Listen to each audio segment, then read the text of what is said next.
morning po. Ito po si Veracruz Rabbit Farm. Meron pong nagpunta po sa akin dito. Nagtatanong siya kung ano po ang gamot sa sakit ng mangge. Yung pong sakit po ay pinakita po niya sa akin. Sa tenga at sa mata at sa ilong at sa mga daliri po niya. Ngayon po, ang sabi niya sa akin, injectionin daw po namin, hindi ka po. Meron akong gamot dito, i-apply mo. Yun po ang aking sinuggest.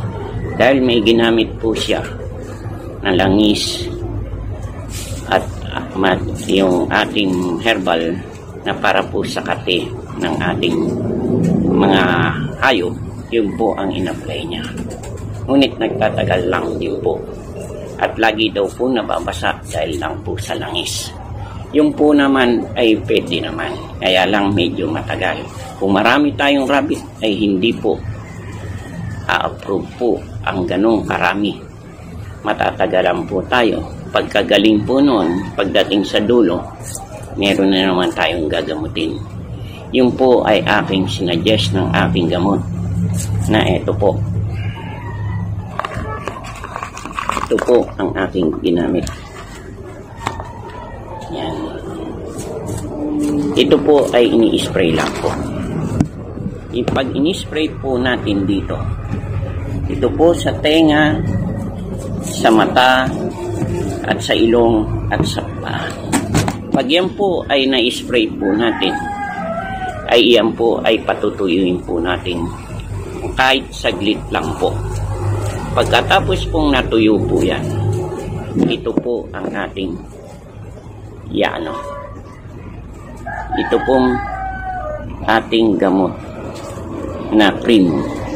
Yan po ay pinapahid lang po. Yan po. Siya.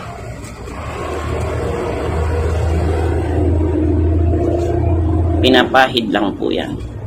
Pagkapahid po niyan, ay pwede na po. Tabi po natin. Dahil po yan po ay mabisa po. Sandali lang po ay matutuyo kagad. At hindi po nagkakaroon ng problema ng ating rabbit. Kahit ano pa po siya. Dito po sa akin, yan po ay aking ginagamit. Kaya po yung aking mga rabbit ay hindi po nagkakaroon siya ng ganyan pong sakit. Dahil pag meron na po, ay kagad ko na po sinusolusyonan at ina-applyan na kagad. Dahil po ang manggi, ang nakukuha po yan ay sanhi po ng kagat po ng lamok.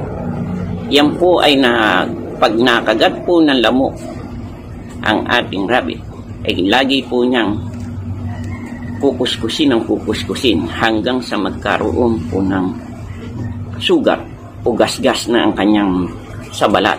Yan po ay tuloy-tuloy na po.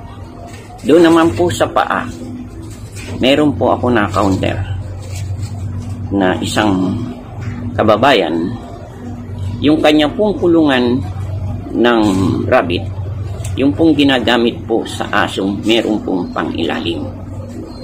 Yung po ang solusyon po doon ay kailangan po bumaba po ang yung kanyang sahuran. Dahil po pag yung po ay nagkaroon po ng mga ihi, yung paa po natin ng rabbit ay bumababa po yung dulot-dulo ng ating mga kuko. Yan po ay laging nabababad sa kanyang mga ihi. Yung po ang dapat nating iwasan. Dahil pag ganun po ay mamamaga po lahat ang mga kuko niya. Magkakaroon na po ng mga manggit. Unting-unti po lulusawin. Yan po ay mga kuko po niya ay lalo pong mamamaga po yan. Hindi po natin napapansin, ngunit pag dumating po ng oras, makikita po natin kagad yan. Bakit pa natin patatagalin? Solusyonan na po natin para madali po natin malutas ang problema ng manggit. Hindi po ako gumagamit ng mga injectable. Dahil minsan po ako gumamit, hindi ko po matanggap Dahil po, yung akin pong in-inject ng injectable po ng aking rabbit ay 1 linggo po siya ay pahirapan pa. Lahat po ng kanyang mga tenga ay bumabagsak sa sobra niyang stress doon sa aking in-apply na injectable na gamot. Hindi ko na po pakikita sa inyo para wala pong masabi ang ibang tao sa atin. Ay iniingatan po natin. Mga ito pong mga gamot ng aking binigay sa inyo. Ito po ay hindi po tayo mga endorso. Yung ating po ay solusyon para po tayo ay makagamit ng maganda sa ating mga rabbit. Ito po ay ginagamit natin para rin sa ating pakinabang. Dahil kung wala mga ito, ay hindi po magkakaroon ng solusyon ng pagtuyo ng ating mga manggi sa ating mga rabbit. Kaya po sana ay ito pong mga binibigay po natin na gamot ay para po sa mga manggi po. Yan po. Kaya po sana, pag iyan po, doon po sa pangalawa po na spray, pangalawang araw po, ang i-apply uli na lang natin yung ganito po. Ito po. Yan po, i-apply na lang po natin. Yan po. Yan po ang i-apply na lang po natin. Kaya po yan ang solusyon natin. Mabilisan po. Pag doon po sa pangalawang araw, makikita nyo po ay nagbabalik ng pagkatuyo niya. At yan po ay tuloy-tuloy na po. Tutubo na po sa pangatlong araw ang kanilang mga balahibo. Yan po ay sanhi ng pagkatuyo na nanamanggi. Ito po ay una po na encounter po. Ngayon po, wala na po. Ito po ay local breed po. Ito po ay binigay lang sa akin ng isa kong kaibigan na breed lang po ng breeded po ng giant po. Kaya po, ito po ang ating iningatan para dumating po na tayo po ay mamigay ng lahi po nito. Yan po ay abangan nyo po. Malapit na po ito. Ito po ay kinukondisyon ko na. Hindi po magtatagal. Mamamahagi po tayo ng 20 piraso po ng ganito. Yan po ay gawa ng ganito. Kayo po mag-supply. Pwede po yan. Pwede nyo pong pagkitaan yung aking pong binigay sa inyo. Yan po ang aking papasalamat sa inyo. Sana ay lagi naman nating tangkilikin ang ating YouTube channel na ito. Marami pa po akong ipakikita sa inyo yung mga gamot tungkol po sa pagdudumi ng ating mga rabbit. Ay bigyan po natin ng solusyon yan. Yan po ay meron din po. At lalong-lalo na sa mata ng ating rabbit. Susunod ko pong ipakikita sa inyo. Yan po ay mabilisan din pong solusyon. Yan po ang aking mga pinakikita sa inyo. Ay aking mga dati ko pong itong ginagawa. Dahil po yung mga ganito po na pinakikita ko po sa inyo ay aking din pong gagawin. Ay ngunit sa dami ko pong ginagawa ay ito po ay pinamahagi ko sa inyo na para magkaroon po ng mga ibang taong hanap buhay na simple lang at konting puhunan ay kaya nyo na. Bumili lang po kayo ng semento, konting buhangin, iyan po ay meron na kayong pakainan ng manok at rabbit. Yan po ay aking ibinahagi sa inyo. Marami pa po yan. At ang aking mga ibabahaging panghanap buhay natin ay makikita nyo lang po sa akin. Wala naman pong ibang magpapamahagi sa kanilang mga hanap buhay. Ako po ay medyo may edad na. Kaya po ito ay pamamahagi po natin sa mga taong ngayon ay mga problema natin sa mga COVID ay kailangan nilang hanap buhay, mga iba'y wala ng hanap buhay. Yan po ay isa ng solusyon na magkaroon po kayo ng ganitong hanap buhay ng negosyo ninyo na kahit kayo lang po ay nasa bahay ay kayang-kaya niyo po. Simple lang po yan. Nandun po sa isang YouTube channel po natin ang kanyang aking ginawang video. Ito po, tingnan nyo po ang aking mga pakainan. Tingnan mo. Tubig. Yan po. At pakainan po nila. Yan po. Mga pakainan po nila. Yan po. Yung po mga pakainan po nila na yan, kahit po iwan natin, yan po ay aking ipinakita na maganda. Kaya po sana ating pangkilikin.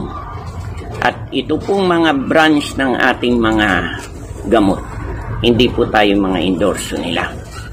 Tayo po mahanap ng solusyon para ikagagaling ng ating mga hayop na kagaya ng rabbit.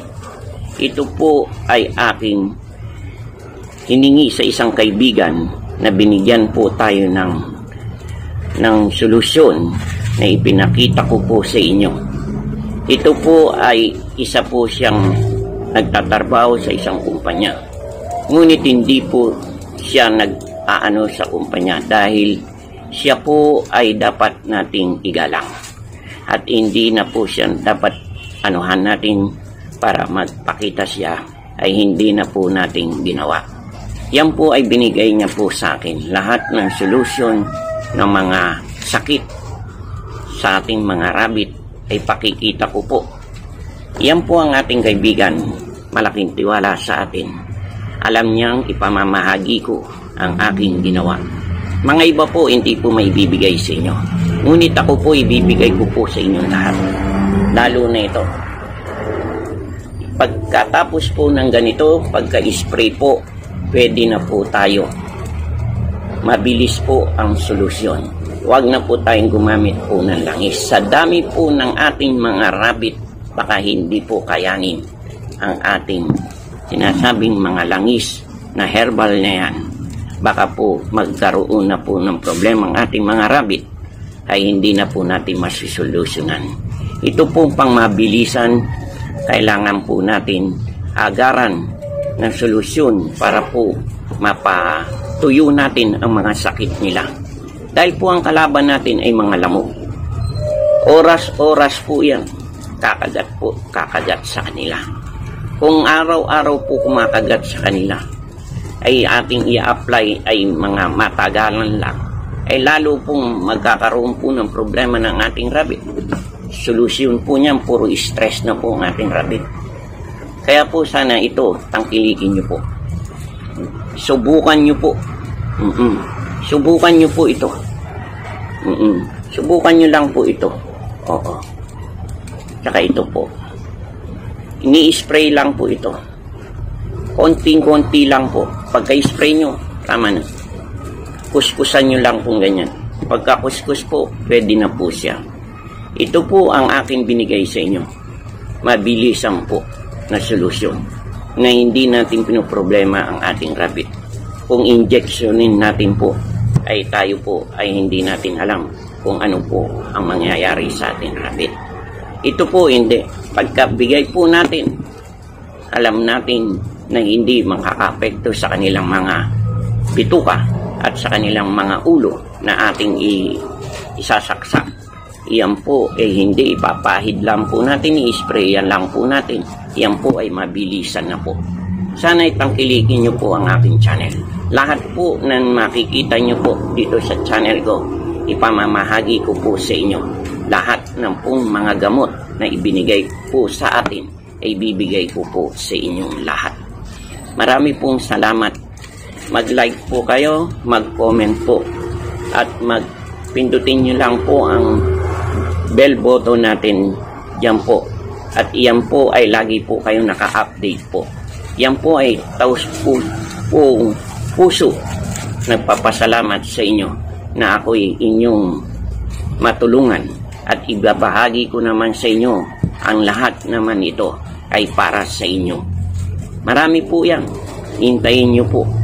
At yan po, yung pong pinakita ko pong semi lang po na semi-giant po na local lang po. Yan po ay aking kinukondisyon. At yan po, yung 20 na yan na magiging mga anak-anak po niya. Yan po ay pamamahagi po natin. Abangan nyo po yan. Yan po ang aking i-request sa inyo na